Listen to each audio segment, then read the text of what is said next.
Our next psychological tool is called availability. And what that means is that you and I are influenced by information that is most easily available. So let's try another experiment, a question that I have for you. Here's the question. Are there more deaths each year in the United States from motor vehicle accidents or from lung cancer? Please make your choice. When I asked this question in class, a fairly large percentage of students, around 80%, select motor vehicle accidents. Here's the actual data, the most recent data.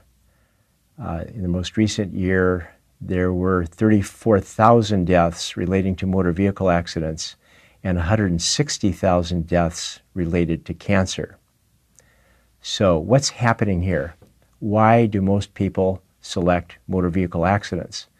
I teach negotiation every year, by the way, in a large metropolitan hospital to doctors who are taking leadership positions in the hospital. And I always expect the doctors to get this one correctly. And their scores are probably worse than anyone. About 95% of the doctors select motor vehicle accidents. So what's going on here? Why do you think that you selected motor vehicle accidents?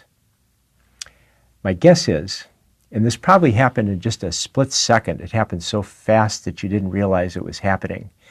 You retrieved information that led you to select motor vehicle accidents. And this information might be what you see in the nightly news when you see the wreckage from a car accident.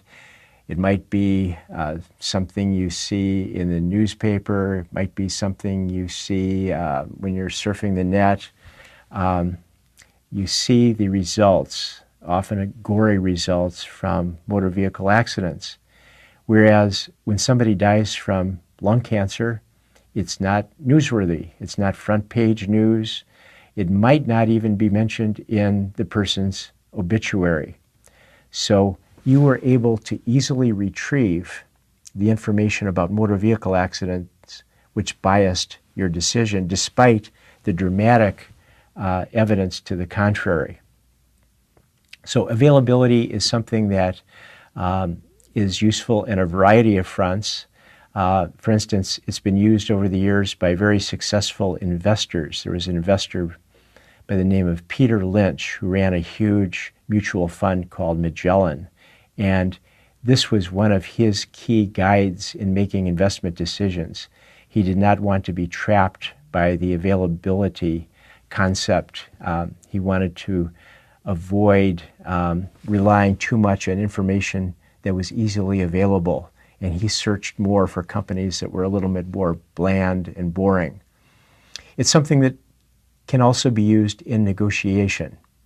For instance, several years ago, I was working with somebody from the aerospace industry. And he explained to me that his company was involved in negotiations with the government. They wanted to sell the government fighter planes.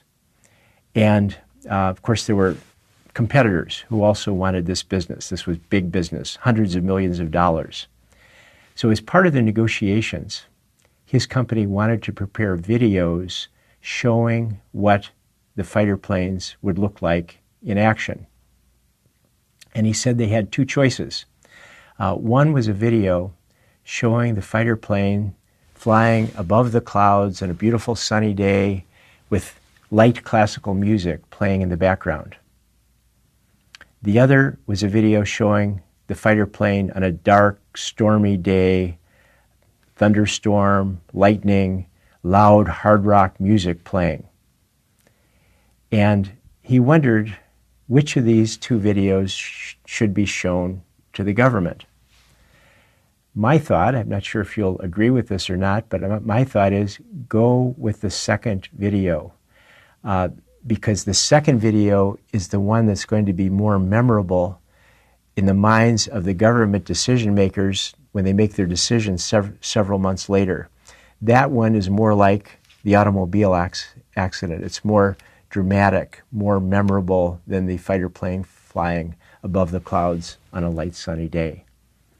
So that's the principle of availability.